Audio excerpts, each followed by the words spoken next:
Today we are presenting a missed opportunity arising from the increased Muslim community which directly affects Saudi Arabia's religious tourism. In 2017, the travel and tourism sector contributed to 9.4% of Saudi Arabia's GDP, which is above the Middle Eastern average of 8.9%. Saudi Arabia developed the Vision 2030, a growth plan for various industries such as healthcare, construction, or education, concentrating on tourism, which was designated as a key driver of the kingdom's economic growth. So far, Saudi Arabia only offers business and religious visas. Although the kingdom plans on issuing tourist visas and considers developing secular tourism, it focuses on boosting religious tourism. One milestone of this project is the improvement of the religious visa application procedures. Inbound tourism has increased by almost 4% upon the softening of visa fees in 2018. Indeed, religion is such an important factor in Saudi Arabia that it has developed a religious tourism industry. In 2017, religious tourism accounted for $12 billion, making it Saudi Arabia's largest income provider after oil and gas. In 2017, there were approximately 1.7 billion Muslims in the world, a number which is expected to increase by 70% until 2060, the greatest expected growth out of all religions. In prospect to such growth, the country modernizes its infrastructures, especially for the aviation industry and public transports. The development of accommodation is also strongly encouraged, leading to an expected increase in the hotel supply.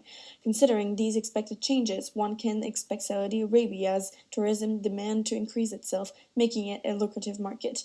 Mecca and Medina are the two holiest cities in Islam, and believers are required to visit Mecca to perform hajj at least once.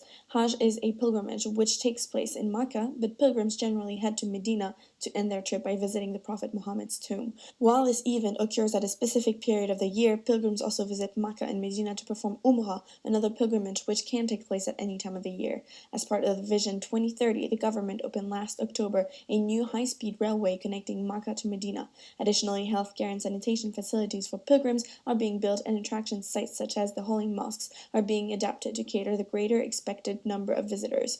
Ultimately, the Vision 2030 aims at attracting 30 million visitors, which is more than most attractions around the world. Medina is the fourth city of the country that receives the most inbound tourism, with 1.8 million visitors just last September. For domestic travel, out of all 47.7 million trips made in 2018, 18% were to Medina. Last October, Medina won an award for the best performance and best services for pilgrims. We believe such recognition and improved travel conditions will further increase the proportion of pilgrims visiting Medina. Hyatt already has spotted an opportunity in the region, hence the 2 hotels already open and the additional 1 which is expected to open whilst disregarding Medina. Therefore, we believe that Medina is a missed opportunity. In pursuit to develop the luxury segments in the region, the government would support Hyatt selling in Medina. Based on the information we could gather from STR, we have found that the competition in the luxury segment is twice as strong in Jeddah and 1.5 in Mecca than in Medina. In the past 7 years, key performance indicators evolved as in the table here demonstrated. Occupancy in Medina has less decreased. Medina's RevPAR increased by almost 3% in the past 7 years and only decreased by 0.6% in 2017, when it has decreased by 9.2% and 8.1% in Mecca and Jeddah respectively.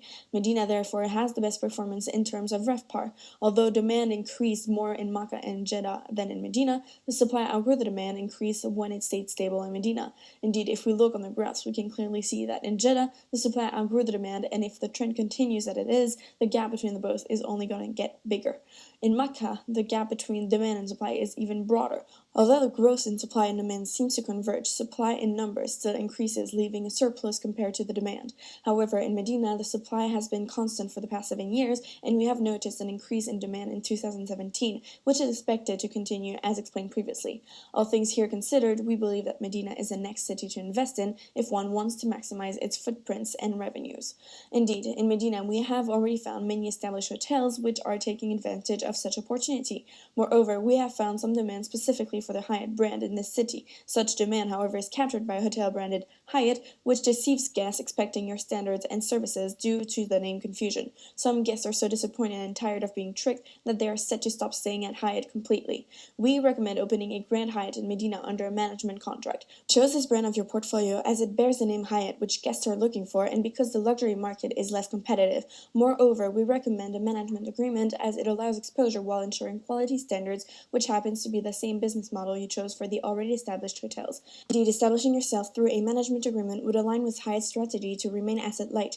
To conclude, we would like to come back to Hyatt's strategic objectives for growth investments, namely expanding brand portfolio within existing higher-end chain scales, expanding geographic footprint, and enhancing the guest experience.